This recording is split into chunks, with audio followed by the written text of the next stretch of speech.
specifically made for the customers, whereas technical marketing communication is made for both the serviceman, company, and the customer.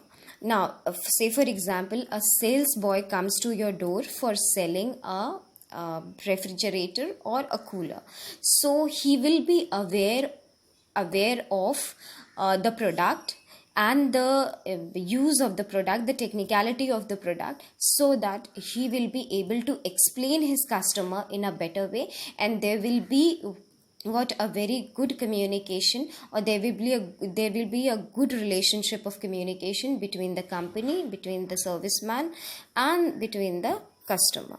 Now so these are the three categories of technical document. Now the next one is information development life cycle. So when we talk about information development life cycle, in this we come to know that how is a document developed.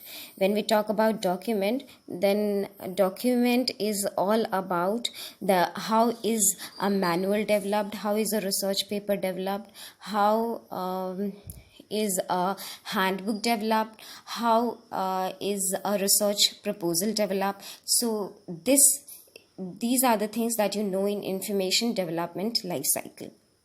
Now the topic itself says that how is the information developed, and when we talk about life cycle, then you are giving life to that document. That means when it is explained, or when a document is developed in a proper manner, then only the communication will be sent to the customer in a better manner. So in order to do this, there are certain steps to develop documents, and that is a requirement analysis, designing phase, developing the content, editing, proofreading, publishing, and maintenance. So when we talk about requirement analysis,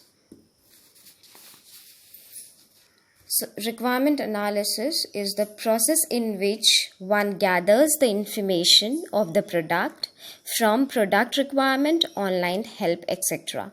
Number one, it is a process in which one gathers the information of the product from product requirement, online help, etc. Then the next one is, in this, one analyzes the criteria of producing the product according to the audience. One analyzes the criteria of producing the product according to the audience.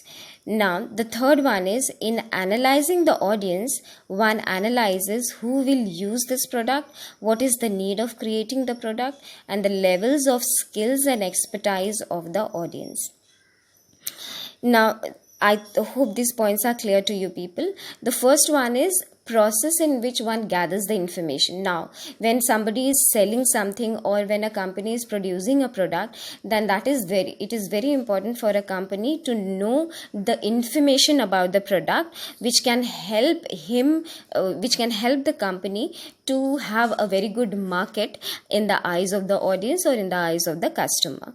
Then the next point is, one analyzes the criteria of producing the product according to the audience. So when we talk about the criteria of producing the product according to the audience, so the way, now see, when we talk about teachers, when they take the class, what do they analyze in the class? That what are the levels of students, what are the levels of students to acquire knowledge. So according to that, what the teacher do is, he or she tries to communicate the knowledge to the student from looking at his or her level.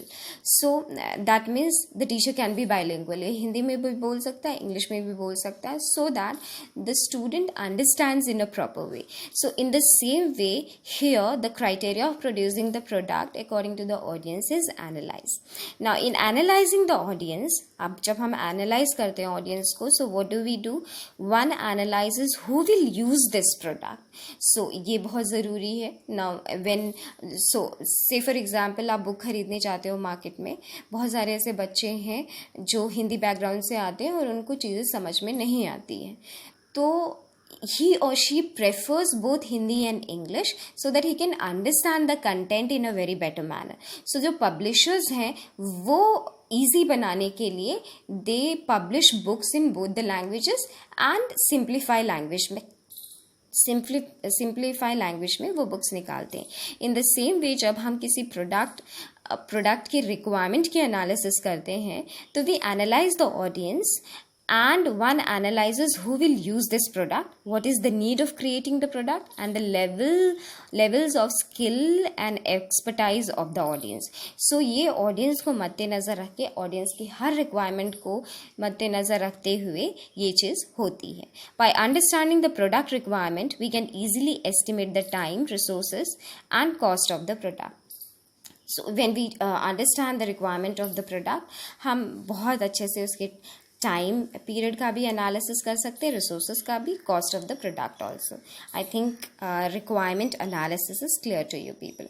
Now when we talk about designing phase, technical writers design the document by proper format, style and layout. ये आप लोगों को पता है कि जब भी कोई पैम्पलेट बनता है, ब्रोशर बनता है, रिसर्च प्रपोजल बनता है, या फिर आप किसी फंक्शन के लिए कुछ बना रहे हैं, फंक्शन के लिए पैम्पलेट या ब्रोशर्स या इंटर मेमो निकाल रहे हैं, तो there is a certain kind of design, style and layout.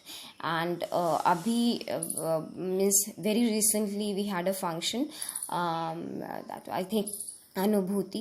So when we talk about certain programs also, you could have seen that there are certain in the fashion shows they had certain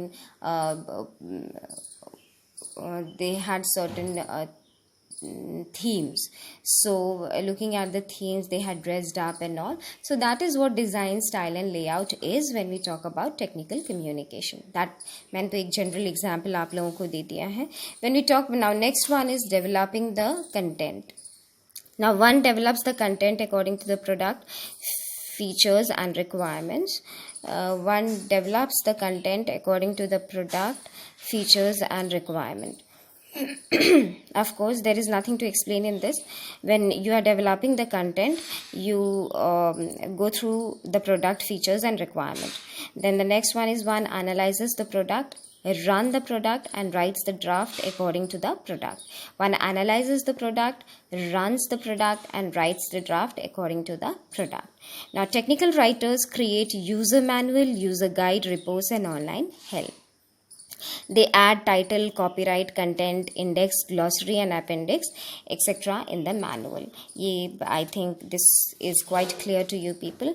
Now the next one is functional structure.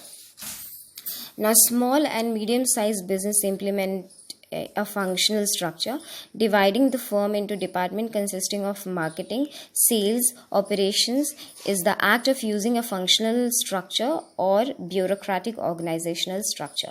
When we talk about functional structure, small and medium sized business implement a functional structure. When we talk about small and medium size of, they implement a business structure.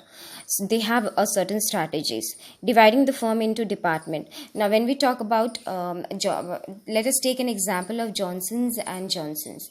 When we talk about Johnson and Johnson's company, they have divided the company, they have taken this is overall a company, and what they have did, they have divided these they have divided into department according to the need of the sales and marketing. Now ये तो Johnson and Johnson's company की example है.